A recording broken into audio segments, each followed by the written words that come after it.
بسم اللہ الرحمن الرحیم۔ السلام علیکم۔ پردے کے بارے میں سوال جواب کا سلسلہ جاری ہے۔ سوال: آج کل اکثر میکے والے شوہر کے خلاف کان بھرتے رہتے ہیں، اس کے بارے میں کچھ مدنی پھول ارشاد فرمائیے۔ جواب: اول تو اسلامی بہن کو چاہیے کہ اگر سسرال میں کوئی پریشانی ہے تو اس پر صبر کر کے اجر کمائے، کیونکہ وہ جب میکے میں آ کر بھڑاس نکالتی ہے تو وہ اکثر غیبتوں، تہمتوں، بدگمانیوں اور پردہ دیوروں وغیرہ کبیرہ گناہوں کا سلسلہ شروع ہو جاتا ہے، اور پھر میکے والے شوہر یا سسرال کے خلاف کان بھرنے کا کام سنبھال لیتے ہیں، اور یوں مزید گناہوں اور فتنوں کے راستے کھلتے چلے جاتے ہیں۔ میکے والوں کو چاہیے کہ جب کان بھرنے یعنی شوہر یا سسرال کے خلاف بولنے کا ذہن بنے تو کم از کم ان دو روایات کو پیش نظر رکھ لیں۔ نمبر 1، حضرت سیدنا بریدہ رضی اللہ تعالیٰ عنہ سے روایت ہے، نبی رحمت صلی اللہ علیہ وآلہ وسلم کا فرمان معظم ہے، جو کسی شخص کی بیوی کو اس کے خلاف بھڑکائے وہ ہم میں سے نہیں۔ نمبر 2، حضرت سیدنا جابر رضی اللہ تعالیٰ عنہ سے روایت ہے، نبی رحمت صلی اللہ علیہ وآلہ وسلم کا فرمان عبرت نشان ہے، شیطان اپنا تخت پانی پر بچھاتا ہے، پھر اپنے لشکر بھیجتا ہے، ان لشکروں میں ابلیس کے زیادہ قریب اس کا درجہ ہوتا ہے جو سب سے زیادہ فتنے باز ہے۔ اس کے لشکر میں سے ایک آ کر کہتا ہے کہ میں نے ایسا ایسا کیا ہے، تو شیطان کہتا ہے کہ تو نے کچھ بھی نہیں کیا۔ پھر ایک اور لشکر آتا ہے اور کہتا ہے کہ میں نے ایک آدمی کو اس وقت تک نہیں چھوڑا جب تک اس کے اور اس کی بیوی کے درمیان جدائی نہیں ڈال دی۔ یہ سن کر ابلیس اسے اپنے قریب کر لیتا ہے اور کہتا ہے کہ تو کتنا اچھا ہے، اور اپنے ساتھ چمٹا لیتا ہے۔ سوال: اگر شوہر یا سسرال والے یا ماں باپ پردے کے بارے میں کوئی خلاف شرعی حکم دیں تو کیا کیا جائے؟ جواب: اس بات میں ان کی اطاعت نہیں کی جائے گی کہ گناہوں کے معاملات میں شوہر یا والدین وغیرہ کا حکم ماننا ثواب کے بجائے گناہ ہے۔ امیر المومنین حضرت مولا کائنات علی المرتضیٰ شیر خدا کرم اللہ تعالی وجہ الکریم سے روایت ہے، نبی رحمت صلی اللہ علیہ وآلہ وسلم کا فرمان نشان ہے، ترجمہ یعنی اللہ عز و جل کی نافرمانی میں کسی کی اطاعت جائز نہیں، اطاعت تو صرف نیکی کے کاموں میں ہے۔ اس حدیث پاک کے تحت علماء فرماتے ہیں کہ معروف وہ کام ہے جسے شریعت منع نہ کرے، معصیت وہ کام ہے کہ جسے شریعت منع فرما دے۔ سوال: ایک اسلامی بہن کے لیے علم دین کے حصول کا بنیادی ذریعہ کون سا ہے؟ جواب: ضرورت کی قدر علم دین حاصل کرنا یقیناً ہر مسلمان مرد اور عورت پر فرض ہے، جیسا کہ حدیث پاک میں فرمایا گیا کہ طلب العلم فریضۃ علی کل مسلم، کہ علم کی طلب ہر مسلمان مرد اور عورت پر لازم ہے، لہٰذا اس کے لیے سعی یعنی کوشش کرنا لازمی ہے۔ حصول علم کے مختلف ذرائع میں سے ایک ذریعہ والدین بھی ہیں۔ بچے کا پہلا مکتب ماں کی گود ہے۔ ماں باپ کے لیے ضروری ہے کہ اپنی اولاد کی صحیح اسلامی تربیت کریں۔ اس ضمن میں دو فرامین مصطفیٰ صلی اللہ علیہ وآلہ وسلم ملاحظہ کیجیے۔ نمبر 1، اپنی اولادوں کو 3 باتیں سکھاؤ۔ نمبر 1، اپنے نبی صلی اللہ علیہ وآلہ وسلم کی محبت۔ نمبر 2، اہل بیت رضوان اللہ تعالیٰ اجمع الکریم کی محبت۔ اور نمبر 3، قراءت قرآن۔ اسی طرح دوسری حدیث میں فرمایا کہ اپنی اولاد کے ساتھ نیک سلوک کرو اور انہیں آداب زندگی سکھاؤ۔ سوال: شادی شدہ عورت کس طرح علم حاصل کرے؟ جواب: جتنا ممکن ہو اپنے شوہر سے علم دین حاصل کرے۔ شوہر پر اس سلسلے میں بڑی بھاری ذمہ داری عائد ہوتی ہے کہ قرآن مجید فرقان حمید پارہ نمبر 28 سورہ تحریم کی 6 آیت، ترجمہ اپنی جانوں اور اپنے گھر والوں کو اس آگ سے بچاؤ کے تحت حضرت علامہ جلال الدین سیوطی شافعی رحمۃ اللہ تعالی علیہ اپنی تفسیر میں نقل فرماتے ہیں کہ حضرت علی المرتضیٰ شیر خدا کرم اللہ تعالی وجہ الکریم اس آیت مبارکہ کی تفسیر بیان کرتے ہوئے فرماتے ہیں کہ اس آیت کا تقاضا ہے کہ اپنے آپ کو اور اپنے اہل خانہ کو خیر یعنی بھلائی کی تعلیم دیجیے اور انہیں آداب زندگی سکھائیے۔ اعلیٰ حضرت رحمۃ اللہ تعالی علیہ فرماتے ہیں کہ شوہر پر بیوی کے حقوق بیان کرتے ہوئے آپ نے ارشاد فرمایا، نفقہ سکنی یعنی گزارے کے اخراجات اور رہائش کے لیے مناسب جگہ، مہر، حسن معاشرت یعنی اچھی طرح رہنے سہنے کا ڈھنگ، نیک باتوں اور حیا و حجاب یعنی شرم و پردے کی تعلیم و توقید، اور اس کے خلاف عمل کرنے سے منع التحید یعنی سمجھانے اور دھمکائے، نیز ہر جائز بات میں اس کی دل جوئی کرے۔ عورت کو مسئلہ پوچھنے کی ضرورت ہو تو اگر شوہر عالم ہو تو اس سے پوچھ لے، اور عالم نہیں ہے تو اس سے کہے کہ وہ پوچھ آئے، اور ان صورتوں میں اسے خود عالم کے یہاں جانے کی اجازت نہیں ہے، اور یہ صورتیں نہ ہوں تو جا سکتی ہے۔ سوال: کیا عورت علم دین سیکھنے عالمہ کے پاس جا سکتی ہے؟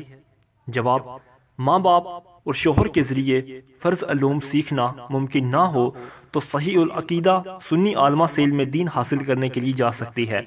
صحابہ کرام رضوان اللہ اجمعین کے دور میں امہات المومنین رضوان اللہ تعالی اجمعین کے پاس خواتین حاضر ہوتیں اور ان سے دین کی تعلیم حاصل کر کے اپنی پیاس بجھاتی تھیں۔ موجودہ دور میں بھی اسلامی بہنیں دینی تعلیم کے لیے نیک سیرت عالمات سے دین حاصل کر سکتی ہیں، اور سنی ادارے جہاں پردے کے شرعی تقاضے پورے کیے جاتے ہوں وہاں جا کر بھی فرض علوم سیکھ سکتے ہیں۔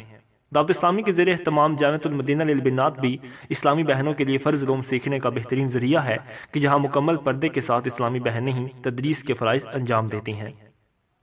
سوال: کیا دعوت اسلامی کی اسلامی بہنوں کی سنتوں پر جماعت بھی فرض علوم سیکھنے کا ذریعہ ہے؟ جواب: کیوں نہیں، مگر یہ ضروری ہے کہ ان میں حاضری کے لیے آتے جاتے ہوئے اور ان سنتوں بھرے اجتماعات کے اندر بھی اسلامی بہنوں کے شرعی پردے کے تمام شرائط پورے ہوں۔ مبالغہ کے لیے لازمی ہے کہ صحیح العقیدہ سنی عالمہ ہو اور جو کچھ بیان کرے وہ بھی درست ہو، یا اگر عالمہ نہ ہو تو کسی صحیح العقیدہ سنی عالم کی کتاب سے دیکھ کر منوعن یعنی جوں کا توں بیان کرتی ہو۔ سوال: اگر عورت کو اس کے ماں باپ یا شوہر علم دین کی مجلس سنتوں بھرے اجتماع سے روکتے ہوں تو کیا کرے؟ جواب: ان کی اطاعت کی جائے۔ ہاں، فرض علوم مثلا طہارت، نماز، روزہ وغیرہ سے متعلق ضروری معلومات اگر گھر سے نکلے بغیر حاصل نہ ہو سکتی ہوں تو اب ان فرض علوم کو سیکھنے کے لیے جانے میں اجازت کی حاجت نہیں ہے۔ سوال: آج کل اسلامی بہنوں کے اجتماع میں مائک کے ذریعے اسلامی بھائیوں کے بیان سنائے جاتے ہیں، کیا ایسا کرنا شرعاً درست ہے؟ جواب: شرعی تقاضے پورے ہوتے ہوں تو درست ہے۔ اعلیٰ حضرت رحمۃ اللہ تعالی فرماتے ہیں کہ عورتیں نماز مسجد سے ممنوع ہیں، اور وائز یعنی واز کرنے والا جو میلاد خواں اگر عالم سنی صحیح العقیدہ ہو اور اس کا واضح و بیان صحیح اور مطابق شرع ہو، اور عورت کی آنے جانے میں پوری احتیاط اور کامل پردہ ہو، اور کوئی احتمال فتنہ یعنی فتنے کا خوف نہ ہو، اور مجلس رجال یعنی مردوں کی بیٹھک سے دور جہاں ایک دوسرے پر نظر نہ پڑتی ہو ایسی جگہ ان کی نشست ہو تو اس میں حرج نہیں ہے۔ سوال: پردے کے پیچھے رہ کر عورت کا مرد سے پڑھنا کیسا ہے؟ جواب: اگر پردے میں رہ کر پڑھانے والا مرد جوان ہے تو اسلامی بہنوں کو اس کے پاس جانے کی شرعاً اجازت نہیں، اور نہ ہی پڑھانے کے اس انداز کو مجلس واز کی رخصت پر قیاس کرنا درست۔ مجلس واز یا سنتوں بھرے اجتماعات میں پردے کی پابندی کے ساتھ ایک آدھ اجتماعی بیان ہوتا ہے، جبکہ پڑھنے پڑھانے کا معاملہ جدا ہے۔ اس میں پردے کے باوجود پڑھنے والیاں لگی بندی اور جانی پہچانی ہوتی ہیں، لہٰذا خطرات بہت ہی زیادہ ہوتے ہیں۔ اعلیٰ حضرت رحمۃ اللہ تعالی علیہ اس کے بیان کرتے ہوئے فرماتے ہیں کہ اس بنا پر پردے کے تمام تر پابندی کے باوجود عورت کو علم دین سکھانے کے لیے جوان پیر کے پاس جانے کی اجازت نہیں ہے۔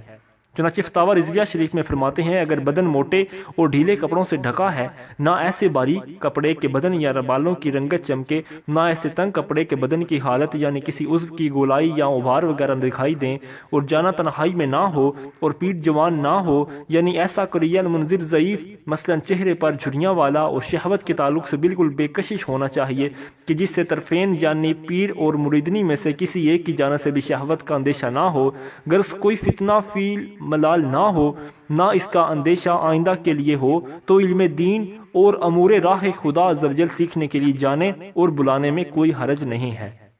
سوال: کیا اسلامی بہن عالم کا بیان سننے کے لیے پردے میں رہتے ہوئے گھر سے باہر نکل سکتی ہے؟ جواب: بعض قیودات کے ساتھ حصول علم دین کی نیت سے گھر سے نکل سکتی ہے۔ چنانچہ اعلیٰ حضرت رحمۃ اللہ تعالی علیہ فرماتے ہیں کہ عورتیں نماز مسجد سے ممنوع ہیں، اور واعظ یعنی واز کہنے والا یا میلاد خواں اگر عالم سنی صحیح العقیدہ ہو اور اس کا واضح بیان صحیح اور مطابق شرع ہو، اور عورت کے آنے جانے میں پوری احتیاط اور کامل پردہ ہو، اور کوئی احتمال فتنہ یعنی فتنے کا خوف نہ ہو، اور مجلس رجال یعنی مردوں کی بیٹھک سے دور کہ جہاں ایک دوسرے پر نظر نہ پڑتی ہو ان کی نشست ہو تو اس میں حرج نہیں ہے۔ سوال: بعض لوگ کہتے ہیں کہ کفار بہت آگے نکل چکے ہیں، پردے پر سختی مسلمانوں کی ترقی میں رکاوٹ ہے۔ جواب: مسلمانوں کی ترقی میں پردہ نہیں، در حقیقت بے پردگی رکاوٹ بنی ہوئی ہے۔ جی ہاں، جہاں تک مسلمانوں میں شرم و حیا اور پردے کا دور دورہ رہا تب تک وہ فتوحات پر فتوحات کرتے چلے گئے، اور یہاں تک کہ دنیا کے بے شمار ممالک پر پرچم اسلام لہرانے لگا۔ پردہ نشین ماؤں نے بڑے بڑے بہادر جرنیل اور سپہ سالار، عظیم حکمران، علماء زبانین اور اولیاء کاملین کو جنم دیا۔ تمام امہات المومنین اور جملہ صحابیات سید المرسلین صلی اللہ علیہ وآلہ وسلم و رضی اللہ تعالیٰ عنہما با پردہ تھیں۔ حسینین کریمین رضی اللہ تعالیٰ عنہ کی والدہ ماجدہ خاتون جنت سیدہ فاطمہ الزہرا رضی اللہ تعالیٰ عنہما با پردہ خاتون تھیں۔ سرکار بغداد حضور غوث اعظم رحمۃ اللہ تعالیٰ علیہ کی والدہ محترمہ سیدنا ام الخیر فاطمہ رحمۃ اللہ تعالیٰ علیہما با پردہ تھیں۔ الغرض جب تک پردہ قائم تھا اور افت و معاب خواتین چادر اور چار دیواری کے اندر تھیں، مسلمان خوب ترقی کے منازل طے کرتا رہا اور کافروں پر غالب آتا رہا۔ جب سے کفاری مکار کے زیر اثر آ کر مسلمانوں میں بے پردگی کا سلسلہ شروع کیا ہے، مسلسل تنزل کے گہرے گھڑے میں گرتے ہی چلے جا رہے ہیں۔ کل تک جو کفار بد انجام مسلمان کے نام سے لرزہ بد اندام تھے، آج وہ مسلمانوں کی بے پردگیوں اور بد عملیوں کے باعث غالب آ چکے ہیں۔ اسلامی ممالک پر باقاعدہ جارحانہ حملے ہو رہے ہیں اور ظالمانہ قبضے کیے جا رہے ہیں، مگر مسلمان ہے کہ ہوش کے ناخن ہی نہیں لیتا۔ افسوس کہ آج کا نادان مسلمان ٹی وی، وی سی آر یا انٹرنیٹ پر فلمیں ڈرامے چلا کر، بےخودہ فلمی گیت گنگنا کر، شادیوں میں ناچ گانے رنگ کی محفلیں جما کر، کافروں کی نکالی میں داڑھی منڈوا کر، کفار جیسا بے شرمانہ لباس بدن پر چڑھا کر، اسکوٹر کے پیچھے بے پردہ بیگم کو بٹھا کر، بے حیا بیوی کو میک اپ کروا کر، مخلوط تفریح گاہوں میں لے جا کر اپنی اولاد کو دنیاوی تعلیم کی خاطر کفار کے ممالک میں کافروں کے سپرد کروا کر نہ جانے کس قسم کی ترقی کا متلاشی ہے۔ حقیقت ہے کہ افسوس ہمیں کرنا چاہیے کہ آج کثیر مسلمان جھوٹ، غیبت اور تہمت، خیانت، زنا، شراب، جوا اور فلمیں ڈرامے جیسے گانے باجے وغیرہ کے گناہوں میں بیکانہ کیے جا رہے ہیں۔ اکثر مسلمان عورتوں نے مردوں کے شانہ بشانہ چلنے کی ناپاک دھن میں حیا کی چادر اتار پھینکی ہے اور اب دیدہ زیب ساڑیوں، نیم مریاں گرواں مردانہ واز و لباسوں اور مرد جیسے بالوں کے ساتھ شادی ہالوں، ہوٹلوں اور تفریح گاہوں اور سینما گھروں میں اپنی آخرت برباد کرنے میں مشغول ہیں۔ اللہ کی قسم، موجودہ روش میں نہ ترقی ہے اور نہ ہی کامیابی۔ ترقی اور کامیابی صرف اور صرف اللہ اور اس کے رسول عز و جل صلی اللہ علیہ وآلہ وسلم کی فرما برداری کرتے ہوئے اس مختصر ترین زندگی کو سنتوں کے مطابق گزار کر ایمان سلامت لیے قبر میں جانے اور جہنم کی ہولناک عذاب سے بچ کر جنت الفردوس پانے میں ہے۔ چنانچہ پارہ 4 سورہ آل عمران کی آیت نمبر 185 میں اللہ تعالیٰ ارشاد فرماتا ہے، ترجمہ: جو آگ سے بچ کر جنت میں داخل کیا گیا وہ مراد کو پہنچا۔ افسوس کہ عورتوں میں بے پردگی اور گناہوں کی کثرت میں انتہائی تشویشناک ہے۔ خدا کی قسم، جہنم کا عذاب برداشت نہیں ہو سکے گا۔ صحیح مسلم میں ہے، حضور صلی اللہ علیہ وآلہ وسلم کا ارشاد عبرت بنیاد ہے کہ میں نے جہنم میں ملاحظہ فرمایا کہ عورتیں جہنم میں زیادہ ہیں۔ کافروں کی الٹی ترقی کی ریس کرتے ہوئے بے پردگی اور بے حیائی کا بازار گرم کرنے والے ذرا غور تو فرمائیں کہ یورپ اور امریکہ اور ان سے متاثر ہونے والے ملکوں میں کیا ہو رہا ہے۔ رقص گاہوں میں لوگ اپنی نگاہوں سے اپنی بہو بیٹیوں کو دوسروں کے آغوش میں دیکھتے ہیں اور ٹس سے مس نہیں ہوتے، بلکہ وہ دیوس فخر سے اتراتے ہوئے داد دے رہے ہوتے ہیں۔ بے پردہ اور فیشنیبل عورتوں کے منہ کارے ہونے کی حیات سوز خبریں آئے دن اخبارات میں چھپتی رہتی ہیں۔ وہ عورت جو مرد کی شہوت رانی کا شکار ہوتی ہے، اسے اگر حمل ٹھہر گیا تو وہ کہاں سر چھپائے گی؟ حمل گرانے کی صورت میں وہ اپنی جان بھی گنوا سکتی ہے۔ چلیے مانا کہ یورپ کی ترقی یافتہ ممالک میں ایسی اسپتال موجود ہیں جو استقاط حمل یعنی حمل گرانے کی خدمت انجام دیتے ہیں، اور ایسی پناہ گاہیں بھی موجود ہیں کہ جہاں غیر شادی شدہ ماؤں کو پناہ مل جاتی ہے، لیکن کیا معاشرے میں انہیں کوئی قابل احترام مقام بھی نصیب ہوتا ہے؟ مانا کہ رسوا ہو کر ان دونوں یعنی غیر شادی شدہ جوڑے نے اپنے کیے کی دنیا میں ہاتھوں ہاتھ سزا پائی، لیکن وہ بچہ جو اس طرح پیدا ہوا ہے اگر زندہ بچ بھی گیا تو اس کا کیا بنے گا؟ اس کے ہوسکار باپ نے اس کے آنکھیں پھیر لیں، بدکار ماں نے بھی اسے کچرا کنڈی یا کسی محتاج کھانے میں ہی چھوڑ کر چلی گئی۔ دوسری جنگ عظیم میں امریکہ کے سپاہی اپنے دوست ملک برطانیہ کی مدد کے لیے تشریف لائے تھے۔ وہ چند سال برطانیہ میں ٹھہرے اور جب گئے تو سرکاری اعداد و شمار کے مطابق 70,000 حرامی بچے چھوڑ کر گئے۔ یورپ کے بعض ملکوں میں حرامی بچوں کی شرح پیدائش 60% سے بھی متجاوز ہو گئی ہے اور کنواری ماؤں کی تعداد میں ہوشر با اضافہ ہو رہا ہے۔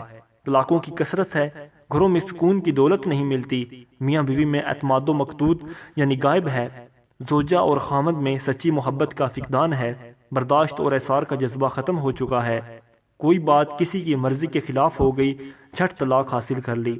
غور تو فرمائیے کہ میاں بیوی کی ذہنی ہم آہنگی، جو کہ معاشرے کی ہشت اول یعنی پہلی اینٹ ہے، اور محکم اساس یعنی مضبوط بنیاد بھی یہی ہے کہ جس پر معاشرے کا محل تعمیر کیا جا سکتا ہے۔